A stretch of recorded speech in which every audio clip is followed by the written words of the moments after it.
उस लड़की ने शायद कल्पना भी नहीं किया होगा कि जो व्यक्ति थोड़ी देर पहले उसे दीदी कह करके संबोधित कर रहा है, उसे इतना मान सम्मान दे रहा है, कुछ ही पल बाद वही व्यक्ति उसके साथ दरिंदगी करेगा, उसके इज्जत के साथ खिलवाड़ करेगा, उसे मारे पीटेगा और धमकाएगा कि अगर इस घटना का जिक्र कहीं भी किसी से भी की तो मैं तुम्हें जान से मार दूंगा।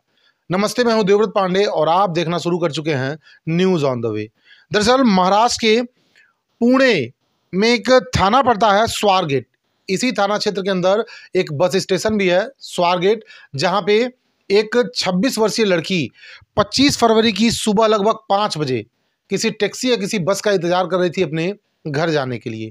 उसी बीच एक 37 वर्षीय व्यक्ति जिसका नाम दत्तात्रेय रामदास गड़े है, ये उस लड़की के पास जाता है और कहता है, दीदी आपको कहाँ जाना है? मैं एक बस कंडक्टर हूँ, आप जहाँ कहें मैं वहाँ आपको पहुँचा दूंगा। मेरा यही काम है, मैं सवारियों को बस में बैठाता हूँ और उन्हें उनके गंतव्य तक ले जा करके छोड़ता हूँ। दीदी और बहन जैसे शब्दों का प्रयोग करके उस लड़की को, उस मेडिकल की छात्रा को संबोधित करता है और अपनी बातों में उलझा करके वो अपने बस की तरफ ले जाता है जहाँ से उसकी प्लानिंग थी। जब लड़की बस के पास पहुंचती है, वहां एक एसी बस खड़ी थी जिसमें पूरी तरह से अंदर अंधेरा था। तो लड़की इस बात का विरोध भी करती है, कहती है इसमें तो कोई व्यक्ति बैठा भी नहीं है और पूरे बस में अंधेरा नजर आ रहा है, मुझे नहीं लग रहा ये बस कहीं जाएगी। तो वह शख्स कहता है, यानी दत्तात्रेय कहता है कि नहीं, जो भी यात्री हैं अंदर आराम कर रहे हैं, इस वजह से लाइट को ऑफ कर दिया गया है, आप अंदर चढ़ो तो अभी ये बस तुरंत यहाँ से निकलने वाली है।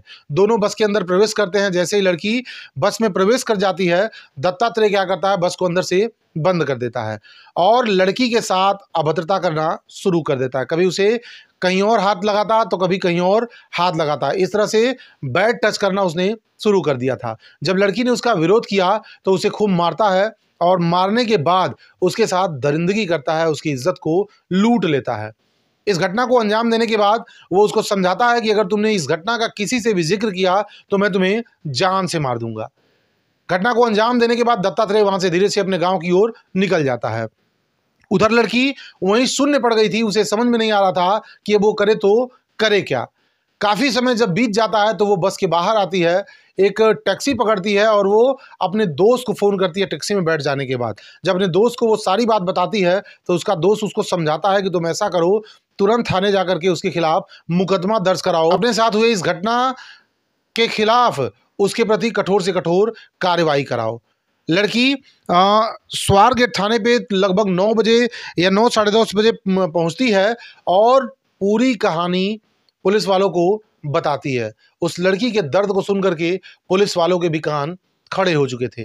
तत्काल पुलिस हरकत में आती है और वहां लगे आसपास में जितने कैमरे थे, यानी टोटल 71 सीसीटीवी फुटेज थे, उन तमाम फुटेज को पुलिस खंगालती है, जिससे पुलिस को थोड़ा सा क्लू जरूर मिलता है। इधर घटना को अंजाम देने के बाद दत्तात्रेय रामदास अपने गांव चला जाता है, घर पहुंचता है, नहाता है, कपड़े चेंज करता है, खाता है, इधर उधर घूमता है और शाम को एक भजन कार्यक्रम में बैठ करके भजन का आनंद ले रहा था। इसी बीच वो अपने मोबाइल को खोलता है, स्क्रॉल करता है, तब तक उसे अपनी ही फोटो उस मोबाइल में दिखाई दे देती है। तो बखूबी वो इस मामले को समझ चुका था कि उसने जिस घटना को अंजाम दिया है वो घटना अब खुल चुकी है और वो पुलिस के गिरफ्त में जल्द से जल्द पहुंच जाएगा। उधर पुलिस ने उसके एक पुराने फोटो को सोशल मीडिया पे वायरल कर दिया था। इस बात को देख करके जब इस बात की जानकारी उस दत्तात्रेय को हुई, अपने ही मोबाइल में अपना ही फोटो देखा तो उसके पैरों तले जमीन खिसक गई और वहीं भजन संध्या से ही वो गायब हो गया।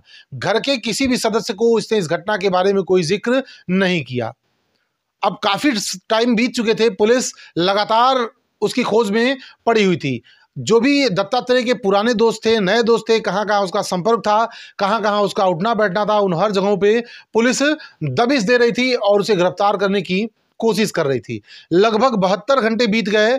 72 घंटे बीत जाने के बाद उसी के गांव में दत्तात्रेय का एक रिश्तेदार रहता था। वो अपने रिश्तेदार के पास जाता है और कहता है, भैया 2 दिन बीत गए, मैंने न तो कुछ खाया है और न तो मैंने कुछ पिया है, मैं धान के खेत में अपना समय बिता रहा हूँ, कृपया मुझे कुछ खाने के लिए या कुछ पीने के लिए दे दीजिए, मुझसे कोई गलत काम हो गया है। उधर उसका रिश्तेदार कहता है ठीक है, तुम्हें सारी व्यवस्था तुमको दी जाएगी, तुम घबराओ नहीं।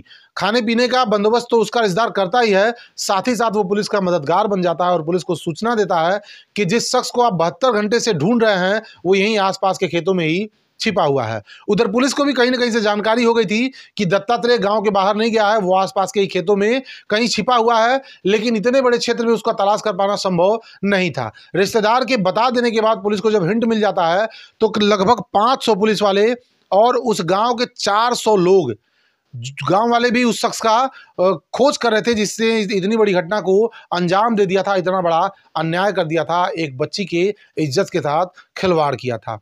अब डॉग स्क्वाड के साथ 500 पुलिसकर्मी और लगभग 400 लोग उसके गांव के इर्द गिर्द के खेतों में तलाश करना शुरू कर देते हैं। काफी टाइम बीत जाता है लेकिन कहीं भी उसका कोई निशान तक नहीं मिलता है। इसके बाद जो खोजी कुत्ते थे, जो डॉग स्क्वाड था, वो सूंघते सूंघते धान के खेत में जाता है जहां से दत्तात्रेय को गिरफ्तार कर लिया जाता है। पहले तो वो पुलिस को भटकाने की कोशिश करता है, गुमराह करने की कोशिश करता है, कहता है मैं वो नहीं हूं जिसे आप तलाश रहे हैं, मैं तो उसका भाई हूं। लेकिन पुलिस वालों ने उसे पहचान लिया था, तत्काल उसका मेडिकल करा करके उसको जेल भेज देते हैं। और पुलिस इस मामले में और भी जांच कर रही है कि क्या उसने इसके पहले भी इस तरह की किसी घटनाओं को अंजाम दिया है। जब पुलिस इस मामले का तहकीकात कर रही थी तो उसे पता चला कि कई अलग अलग जगहों पे उसके ऊपर छोटे छोटे कई मुकदमे दर्ज हैं। पुलिस और भी इस मामले के तह में जा रही है, अभी पुलिस का जांच जारी चल रहा है और साथ ही साथ पुलिस का ऐसा प्रयास है कि इस मामले को फास्ट ट्रैक कोर्ट के माध्यम से चलाया जाए ताकि उसे जल्द से जल्द कड़ी से कड़ी सजा हो सके।